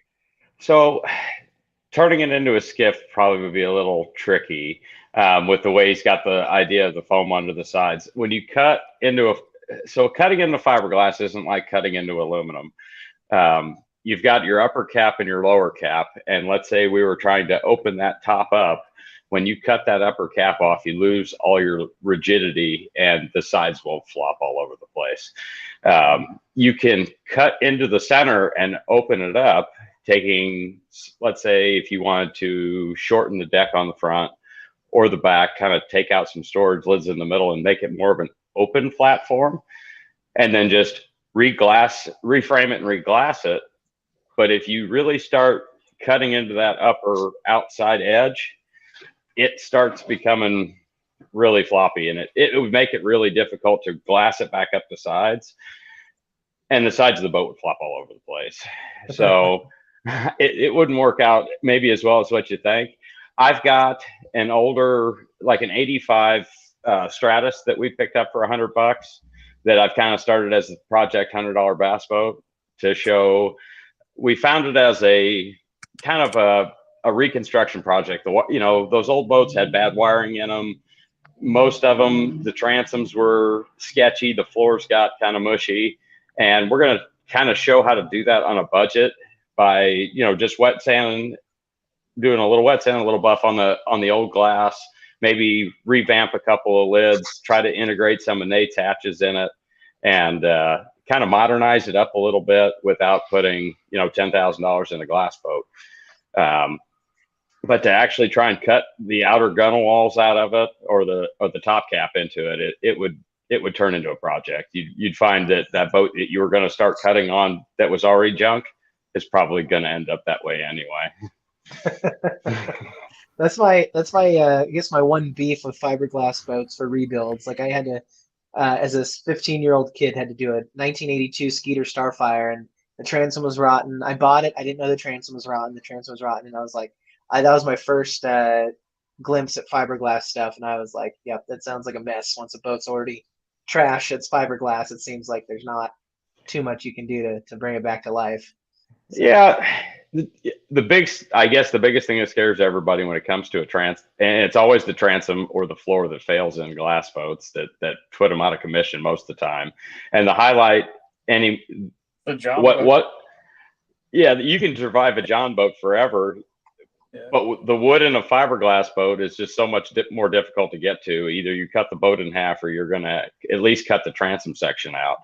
The nice thing is they do a lot of epoxy pour transoms anymore, to where you can just cut that top cap in the corner or in the back, right where the engine mounts, and you can dig all that muck for wood out of there, and you can pour it full of epoxy, and you know, for $1,000 you can be back to life again, and it only takes about 4 hours to do it.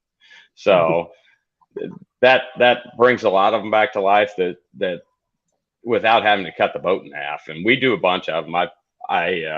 And I can take from start to finish, you can do one in about 3 days. So from off water back to on.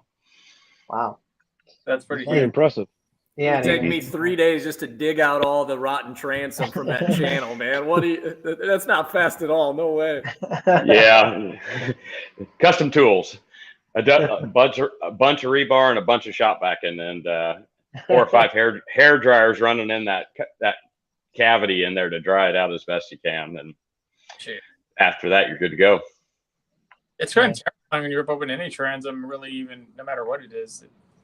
It's all disintegrating right in your hands. Like, as you're cutting it out, I mean, we were in Tennessee, and Nate was cutting it out, and the transom was just, it was part right before your eyes. That thing had a motor torquing on it the whole time. You just wonder, you ever see any boat fails where they just explode? With the transom, just the way they fall apart once you have them out, once you pull them out and they're just coming apart in your hand, why don't they explode? There has to be a video out there. Like, I've seen motors fall off. Yeah, I was going to say. You ever seen the whole transom just implode and cave in? Like, I've seen it so many break boats out out there. Just right. One more run out. Or one more wide open plane. So, man. Well, you had to find that video, Mike. How about we do that? We'll go find an old crappy boat in Lake Havasu, and we'll run it until the motor falls off it. And yeah, I mean, you can do that. Past that. We do have one last good question for the night, and so y'all that are still watching, if you got any questions on your boat builds or want to get started, jump on tbnation.net. We do have the holiday sale going on, so you can save pretty much 15% off any of those aluminum boat parts we're talking about, Nate's dry hatches, the boat kits, the Gen X boat frame kits, stuff like that. So jump on there and get us, hit us up with a contact us on there if you got any questions about your build. We do got one last question for the night, and I think Mike, you already messaged Matt asking him exactly what the brand name was, but he's talking about lithiums and wants our opinion on what do you think about all the new lithium batteries coming on the market? And I think that Anthony might be probably the most well-versed in the lithium, being in the electric world a lot. So if you want to kick us off really quick on what you're seeing with all these new lithium batteries coming on the market. And then I know, Mike, you've got quite a bit of lithium experience too on your recent build. So I'll pop this question up. Is he asking the lithium choice? What do you think about all the new What's a Zoom batteries? Yeah, I don't know what a Must Zoom be a brand. All right. So From Amazon? honestly, man, like from what I hear through people in the industry is like 98% of the lithium's coming out of China, regardless of what manufacturer you get it from. So, my guys, this boat behind me is running 3 small lithium 12-volt packs from Amped Outdoors. 2 of those are going to be ran to the trolling motor up front. That's the Garmin. The lithium packs he's running for his outboard are the E-propulsions. The tournament boat that is now a Tiny Boat Nation sponsored boat that they debuted recently by Blake Yarder, his tournament boat here in the state of Georgia, the blue bass tracker. He's running Amped Outdoors. He's got 3 of those packs. I'm seeing a lot of guys locally to me running an Amped Outdoors. I do know guys running Dakotas, and there's a lot of off brands. I know Underground Power's making a lot of stuff, and I think I'm going to run one of their units in my 12-foot Porta-John build whenever that gets done. But as far as like manufacturers, I can just tell you what I'm seeing. I'm not an expert on any of that, but I will tell you this: lithium, man, what I love about them is them suckers charge super quick, and they are super light. And actually, let me grab one of the Amped Outdoors. Hold on one second. I got something to fill in the time while he's grabbing that. With the Amped Outdoors and the Dakota Lithium. See this? You're not gonna do this with a regular 12-volt deep cycle. Yeah. So, this thing. Truth. This thing, I could hold it right here with 4 fingers, and I mean it's super light, and the floor space that this takes up in a build is a lot less real estate. And so if you're building tiny, we all know you don't have a lot of real estate. So this boat is a 17-footer. We got more room, but man, we're cramming 3 of these into the step going to the front deck hatch, and it's a lower clearance. So they're shorter and less floor space than your traditional deep cycles. Of course, you could drain them all the way down and then quick charge them. Unlike a deep cycle lead acid, you'll kill cells if you drain them all the way down. DOD, all that. Science, but yeah, lighter, quicker charge, less floor space. That's really all I need to know from a performance standpoint. All the other stuff is just, it's just the trend we're seeing. Everybody's going to lithiums. Could your arms just be really strong though? Is that also what you could be doing in that video? Yeah, that's right. Pretty much, Anthony. What's that? Hello. Yep. Okay. What'd you say? Oh. I didn't hear what Mike. I'm gonna turn his. I think it's his earbuds. Mike, what were you gonna say? I was saying pretty much Anthony hit it on the dot with the pretty much all the strong points: lighter, faster charging, smaller. I mean, you look at Anthony's battery. The studs were on the outside. Or on the side of the battery versus the top, which allows you to stick them in a lighter compartment without having to worry about the studs hitting the compartment during a wave bounce or going down the road, starting a fire. There's a whole lot of things really good about them. And the other thing you talked about is, most of them are coming, pretty much all the lithium comes out of China. And so a lot of those batteries are just being imported from China. So maybe you can find a few local American retailers. I mean, obviously the cells are still coming out of China, but at least there's American retailers making them. So you can hold. I think Amped Outdoors is one of the only ones that and Underground Power are the only ones still made in the U.S. We actually are selling Underground Power batteries. We're supposed to have them listed. I don't know if they're listed, but we're supposed to be selling them. We're officially backing him because we know him, and if anything goes wrong with those batteries, we can just go and heckle him and make him honor the warranty. So that's another big thing. If you get those Dakotas or any of those other ones, or you get those Amazon batteries, people are like, you get cheap lithium Amazon batteries. Good luck ever getting those warranted, ever. And if they say there's 10-year warranty, and I don't know, some of those Dakotas fail in one year or 3 years, and then I think after 1 year the warranty is really, really hard to honor. So it's a 1 year non-limited warranty and a 9-year extremely limited warranty. Those warranties where a lot of people are getting bent out because for a long time Dakota ran it for like a year, and then they ain't running it no more. There's all these other batteries coming out. Yeah, Dakota Lithium used to be made in North Dakota, but they just outsourced to China. Which I learned an interesting fact. There's a series on YouTube done by Jeremy Lockett, Ice Hole Power, and he is taking Dakota Lithium's amped outdoors, cheap China batteries, and tearing them apart and comparing them. And he tore apart a pre-China built, a North Dakota built Dakota battery, and then he tore apart a China built Dakota battery. And the quality of the China built Dakota battery blew the US built one out of the water. It was a way better built pack. And then he was going in, he's got a video on each of them. It was pretty cool to watch and see the comparison in the ratings. And that's Ice Hole Power on YouTube. If you really want to get deep into the buildings and how they're put together on all these different types of batteries, it was cool to watch. So yeah, that's pretty rad. That'd be a good series. That'd be a good series for any of us on YouTube, is to give the lithium breakdown. That's pretty much, yeah, Mike.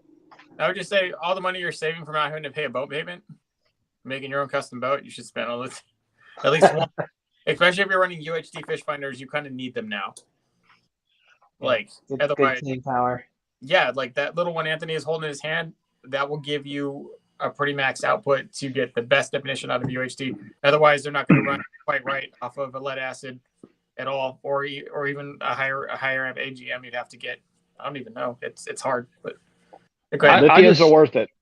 Yeah, I just think it's awesome of where you could cram them. I mean, if you guys want to see where I'm sticking 3 of these things, I mean, it's unbelievable from like layout designing what you can do with them. If y'all want to see the little hatch I'm putting these in, how do I turn the camera around? Do I just hit the camera button? Yeah. Or that turn the camera off? That turns the camera off. Turns it off. How do you reverse it? I don't know.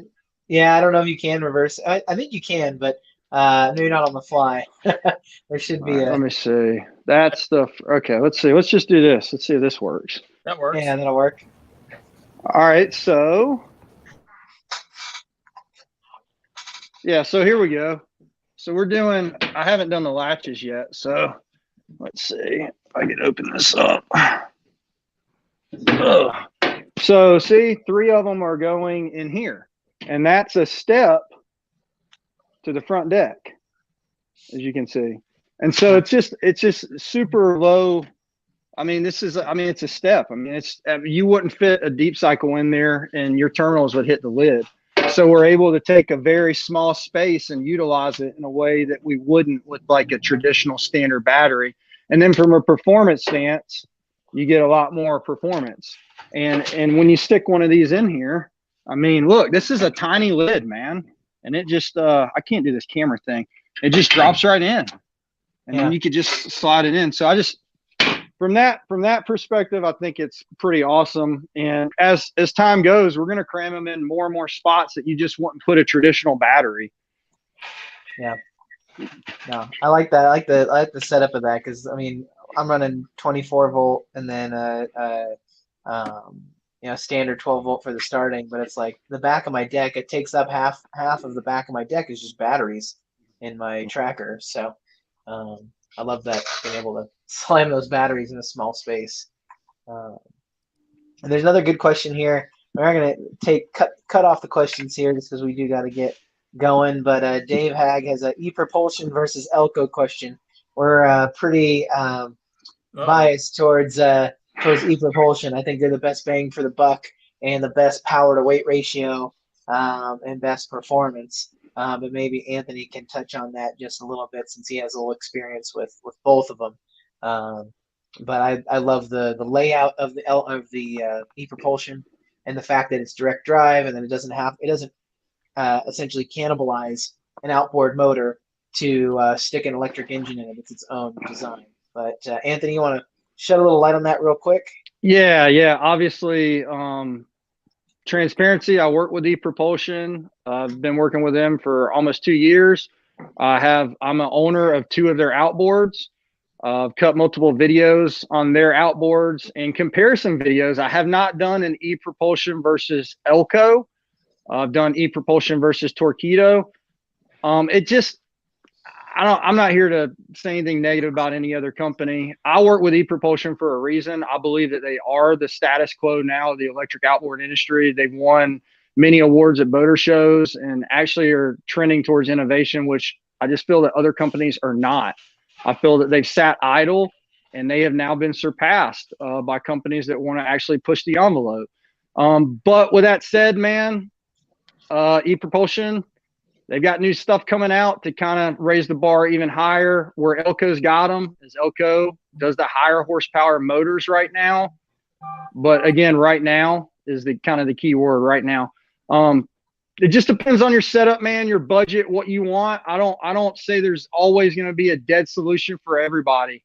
But E-propulsion is really, that's what I run. And the benefits of the E-propulsion over Elco are E-propulsion produces their own battery packs as a system.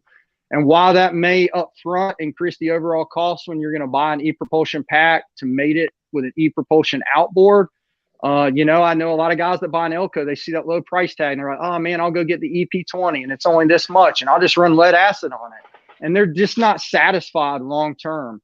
My guys that run the E-propulsions, including the boat behind me and some other guys, they're satisfied long term with the performance.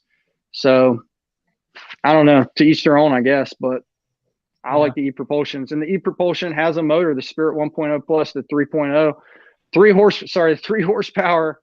That, I mean, just nobody can touch that thing, man. And so if you want something economical, budget friendly to just get you on some electric lakes and do better than a trolling motor on 12 volt, then that's your option. And that's just something nobody else is really offering within that ballpark price range. So yeah. And Dave asking this question, full transparency too. We are an E-propulsion dealer. So tbnation.net, we do have a full lineup of E-propulsion motors, but honestly, I'm just super impressed with that Spirit 1.0 motor because it's super lightweight. You get a lot of runtime out of it, and like it's plug and play. You don't have to worry about gas. Mike and I talk about this all the time about like transporting a gas outboard and the messiness of it, and storage and letting it sit and stuff. And the nice thing about the E-propulsion Spirit 1.0 is it's got that battery pack integrated into it. You just clamp it on your boat, go, and then at the end of the day, plug it in. So it's a really cool, easy to use concept for somebody that doesn't need a lot of horsepower. So we are also a dealer too. Yeah, and Elco. We're a dealer of both, but yeah, clearly propulsion has beat them. Yeah, like I don't know about the higher horsepower, but I mean those you got to have pretty deep pockets. We're talking about the cost of an entire boat. yeah. So that's why I say it's to the individual. Are you trying to run? And I do want to do some. I will be doing more videos on some head-to-head stuff. I don't want to let too much. I don't want to let the cat out of the bag as to what I'll be doing. But I think there's a lot of misconceptions based on different companies, how they're rating their outboards. And I'll just put it out there. I don't understand how some of these tournament guys with E-propulsion 9.9 horsepowers are straight up smoking the guys running Elco 20 horsepowers. And is that because they're running different battery packs? Is that because the 20 really isn't producing the torque that the E-propulsion unit produces?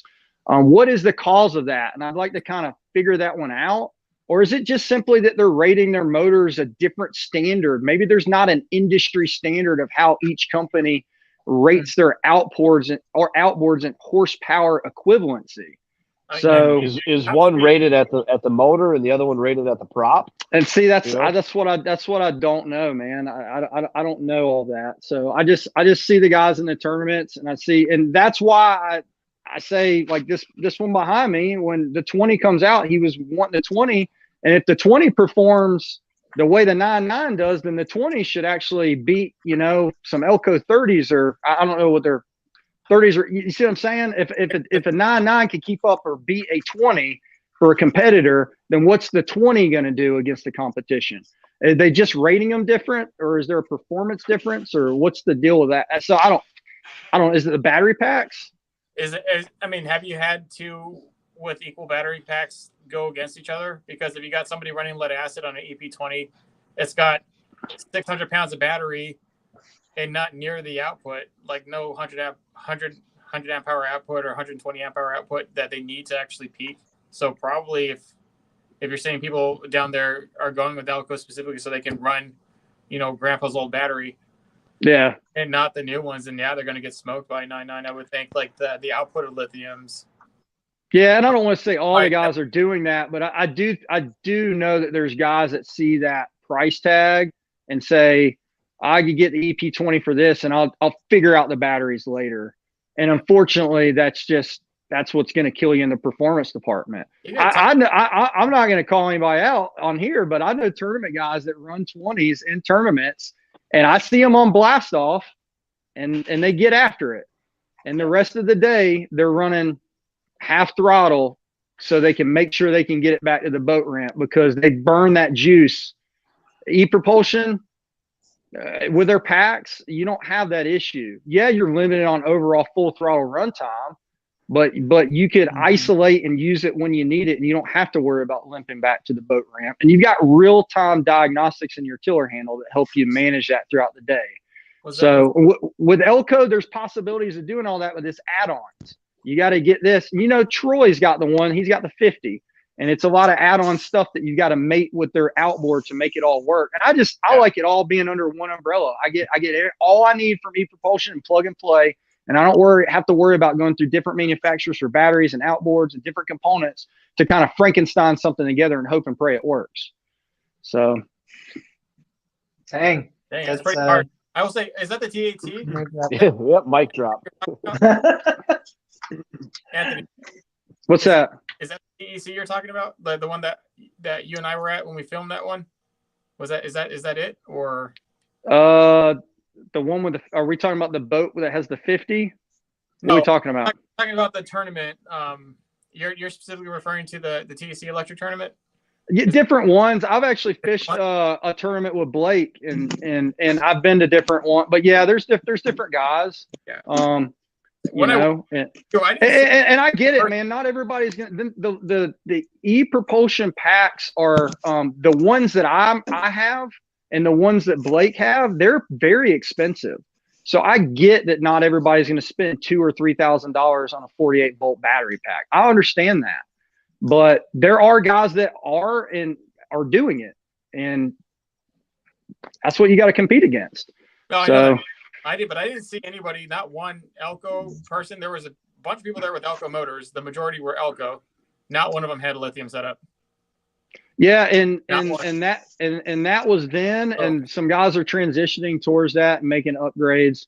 And are they still getting beat as badly as you're saying though? I would. I'm not here to. I know guys that I'm friends with that run Elcos, and I know. The rep Scott Edwards from Elco, and he's a really good guy. And they have been in the electric outboard industry for a long time. But again, I go back to what I said at the beginning.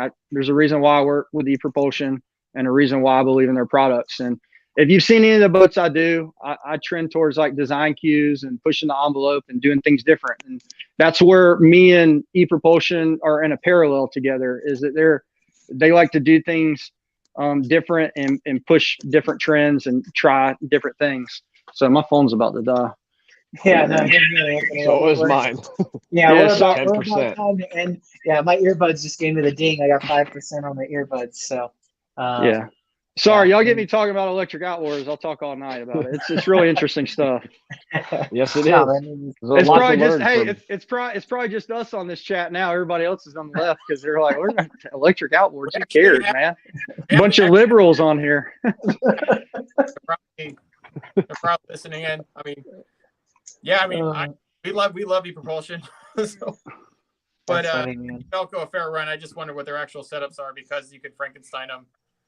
I don't know if it's too fair to compare them without a real tried and true. Because I don't know, 600 pounds of lead acid batteries has to really screw your performance up. I'll say this final note is we wanted to run a 20 versus a 9.9, and we were going to run the 20 on the E-propulsion battery packs, but the guy that owns the E-propulsion battery packs is scared that something could happen to them by mating them with that outboard. So because they have a battery management system on them, and I would, So if we had $6,000 to burn and set on fire, if it didn't work, then we would run them and see what would happen. And who knows? Maybe then the Elco would have the advantage. I don't know. So. Yeah. My goodness. Yeah. No thanks. I don't want to vote. I don't want $6,000 lighting on fire. Nah, I think it's Our almost. Yeah, and the guys that have them like them, and the guys that have the E's like them, and so it's like Samsung versus iPhone, you know. Yeah. Samsung wins every time, right, Mike? Oh no. Well, guys, We're not going to start that conversation. Yeah, let's not have that fight. We could be here till midnight answering that the Yep. Android versus Apple debate. But yeah, man. Well, thanks everybody for joining us tonight. We're gonna kind of wind it down here. But yeah, thanks to everybody. Jeremy, Anthony, and Eric, and John, of course, Big Dog Mike.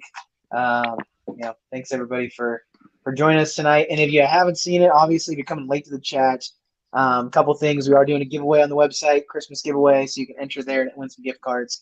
But 2, we are doing the 15% off on all the aluminum parts and boat kits on tbnation.net with the code HOLIDAY. So jump on there. We really greatly appreciate your support. It helps support our entire Tiny Boat Nation ecosystem and helping people build better boats, and DIYers empowering the DIYer to be able to tackle their own boat projects. So much appreciate it. Any final parting words from any of y'all? Check out the sale before it ends. Christmas time. So once Christmas rolls by, see you later. End of the year. So any last parting words, other guys? Yeah, hopefully everybody has a good holiday season. And for those affected by the recent weather events, I hope everything's gets better. And the ones that are going through it tonight up in the Midwest, stay safe. Stay safe, guys. We'll see you in the next live. Absolutely. Everybody stay safe. All right, guys. Have a good night, everybody. Catch us on the next one. Yep. Thanks for tuning Thank in. you. Yeah. Thank you.